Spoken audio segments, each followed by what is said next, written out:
गुजारिश है कि वीडियो को लास्ट तक देखें ताकि बात पूरी तरह समझ में आए।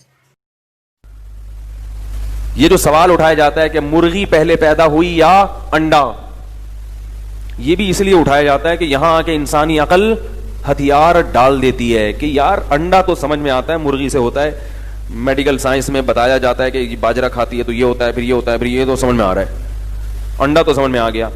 और अंडे से चूजे निकलने का प्रोसेस भी, उसकी भी कोई लॉजिक है जो साइंस ने, लेकिन पहली दफा कैसे हुआ? जब कुछ भी नहीं था तो इतना कुछ कैसे हो गया? तो जाहिर है ऐसे हो गया कि अल्लाह ने कहा हो जा और वो हो गया। वो तो फिर अल्लाह ने चला दिया, एक चेन में सबको चला दिया। पहली दफा ऐसे ही कौन हो जा और वो हो गया, क्योंकि इसके बगैर हो नहीं सकता। मैं अक्सर मिसाल देता हूं, मां के पेट में दिल धड़कता है जब, तो पहली दफा कैसे धड़कता है इसकी आज तक किसी की समझ में लॉजिक नहीं आई। भाई पहली दफा तो जब दिमाग से करंट ही नहीं जाएगा तो धड़केगा कैसे, और जब धड़केगा नहीं तो दिमाग में करंट कैसे पैदा होगा? तो अल्लाह ने कहा हो जा, वो क्या हुआ? हो गया।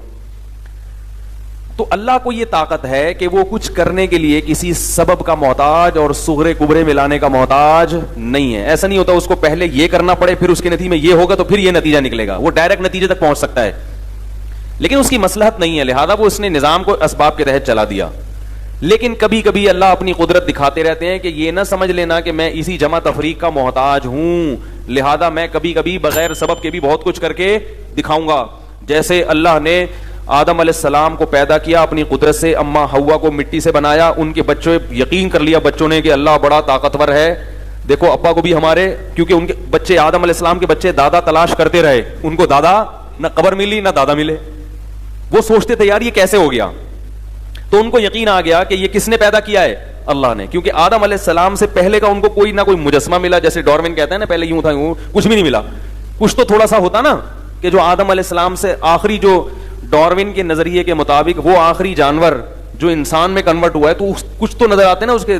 आदम अलैहिस्सलाम बताते ये वाला मैं था जो इसके बाद अब तरक्की करके मैं यहां तक पहुंचा हूं। उनको तो 100% यकीन था कि अल्लाह हर चीज पर कुदरत रखता है, तभी आदम अलैहिस्सलाम के बच्चे गैर मुस्लिम नहीं थे, फर्माबरदार और नाफरमान थे, मुशरिक नहीं थे, और अल्लाह के वजूद का यकीन भी करते थे। तो यह सिलसिला सदियों तक चला है। सबको पता था यार हमारा नसब जाके रुक जाता है कहां? आदम पे। उसके बाद तो चलो मियां बीवी में मिलाप हुआ, बच्चे पैदा हो रहे हैं, उसकी तो कोई लॉजिक बनती है। ये कैसे हुआ? तो मानते थे कि किसने पैदा किया? अल्लाह ने।